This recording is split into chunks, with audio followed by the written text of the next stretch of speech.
Di dalam 10 dirham itu ada 1 dirham harta haram. 9 dirhamnya harta halal. 9 dirhamnya jerih payahnya, keringatnya, halal rezekinya. Yang 9 dirham ini rezeki halal, tapi ada sedikit saja, 1% saja rezeki yang haram di sana. Mana? 1 dirham daripada 10 dirham, 10%-nya daripada harta yang haram. Maka dikatakan oleh Nabi, lam yaqbalullah, Allah tidak menerima salatahu sembahyangnya madama alaihi dzalika sawu, selama dia sembahyang dengan pakaian itu. Bayangkan, 9 makanan 9 harta halal, cuma 1 harta haram. Konon kalau setengah. Ya, setengah harta halal, setengah harta haram. Konon kalau semua, tak perlu semua. Setengah dirham boleh harta haramnya. Tertolak ibadahnya dengan pakaian itu. Sebab kenapa? Ya, idza jama'a halal wal haram, ghulibal haram. Apabila berkumpul harta halal dengan harta haram, lebih ghalib harta haram. Itu bandingannya. Ya, bandingannya lagi tabuh kuali gulai kemeng. Tabuh belanda, tabuh kuali gulai kemeng. Ya, tabuh tamung tikar bagai apa nak daging? Daging apa? Ya, maka tabuh belangongnya jid ke makanan haram, jid ke najis. Makna terbalik ni tu.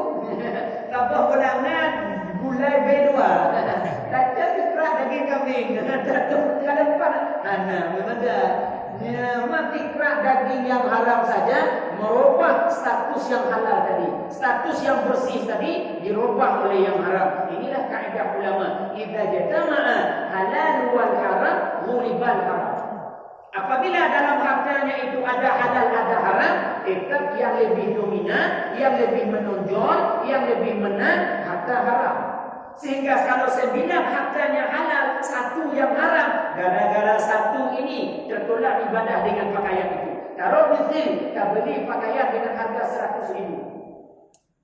1.000 daripada 100.000 itu harta haram. Berarti 10.000 lah. Ya, 1.000 sudah tak tamsilkan 1.000. Dari 100.000, 1.000 saja yang haram. Yang 99.000-nya harga halal. Cuma untuk penggenapnya, untuk pencukupnya, kita cukup 1.000 dengan harga haram. Pakaian yang dibeli dengan harga 100.000, yang ada sekian persen saja harga haram, gara-gara harga haram yang sedikit, ditertolak ibadah yang kita lakukan dengan pakaian yang terbeli. Nabi itu ya, manistara sauban bi asrati dirham wa fi samihi dirham haram lam yaqbalillah salatahu ma dama alaihi dzalika saw. Selama dia sembahyang dengan pakaian itu, dalam pakaian itu ada hak orang lain, na curian, na harta haram, maka selama itu sembahyang tidak diterima. Supaya diterima dengan pakaian itu sembahyang bagaimana? Hilangkan harta haramnya. Caranya balikkan harta orang. Ya, kembalikan milik orang. Ya, jika terambil harta orang lain, jika dizalimi, ya, maka kembalikan. Barulah dia sembahyang dengan pakaian itu, diterima ibadah. Selama dia ibadah dengan pakaian yang dalam harga pakaian itu ada harta haram, Allah tidak terima. Nah, satu. Selanjutnya, dua hadis Nabi tentang celaan makanan haram. Apa kata Nabi? Barang siapa yang tidak peduli tentang barang yang dia ambil daripada harta haram, hana hiro, pernah? Ya, hana peduli. Halal haram lah. Ya, halal lah. Tidak selektif, hana hirau. Barang siapa yang tidak berhirau, yang tidak selektif, yang tidak memperduli untuk mengambil satu harta, sama ada harta halal atau harta haram, diambil laju tanpa peduli, maka Allah Ta'ala pun tidak mempedulikan dia untuk memasukkan dari pintu neraka dia mana. Yang terbalik kan? Ya, satu hadis makna. Yang kontra amat keji. Contoh hadis yang Nabi memuji perempuan. Nabi mengatakan apabila ada seorang perempuan menjaga 4 amal, kelak pada hari kiamat akan diseru kepadanya, masuk olehmu dari pintu surga mana kamu mau. Ini merupakan satu kemuliaan Allah. kepada seorang perempuan yang menjaga 4 amal. Jikalau dia jaga 4 amal itu, pada hari kiamat Allah berseru kepadanya, masuk olehmu akan surga dari pintu mana kamu mau.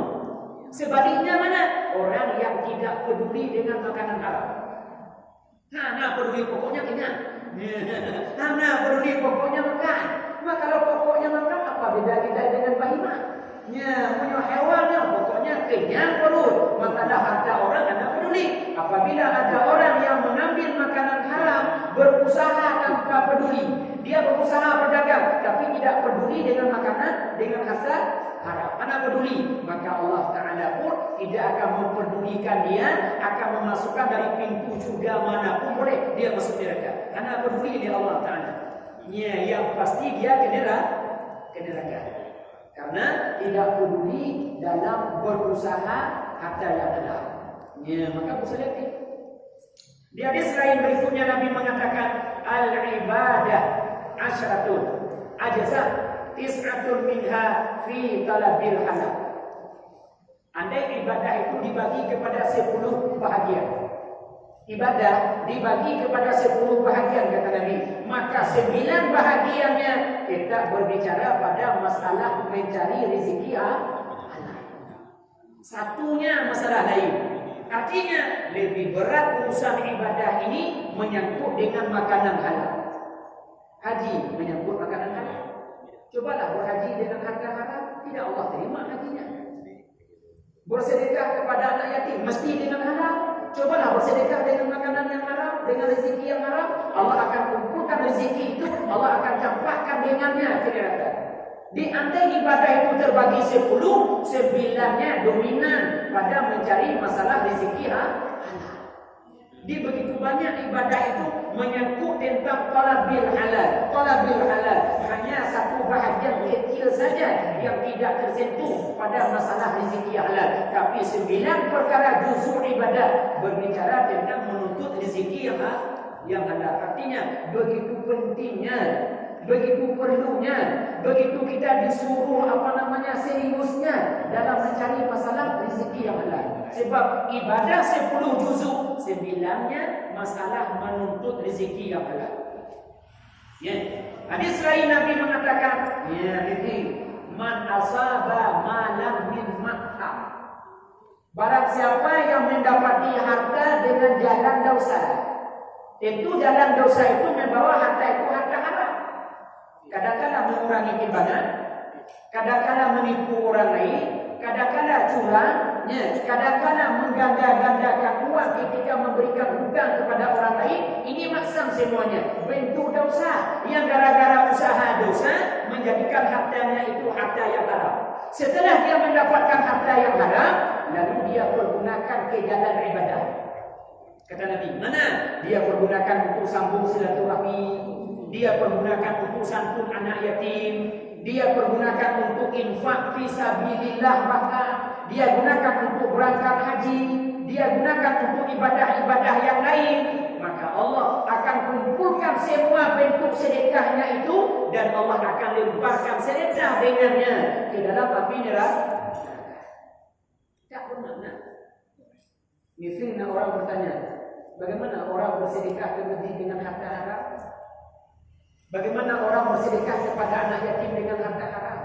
Bagaimana orang melakukan di jalan Allah dengan hartanya harta yang haram? Apakah dapat pahala dia? Jawabannya persis seperti membasuh pakaian bernajis dengan air najis. Coba basuh pakaian yang bernajis dengan air najis. Kita punya satu pakaian, rencana ingin membersihkan pakaian itu daripada najis, karena kain itu sudah kena najis. Tapi lucunya, binasanya kita basuh bukan dengan air mutlak, bukan dengan air yang suci dan mampu mensucikan, tapi justru kita basuh pakaian yang bernajis itu dengan air najis.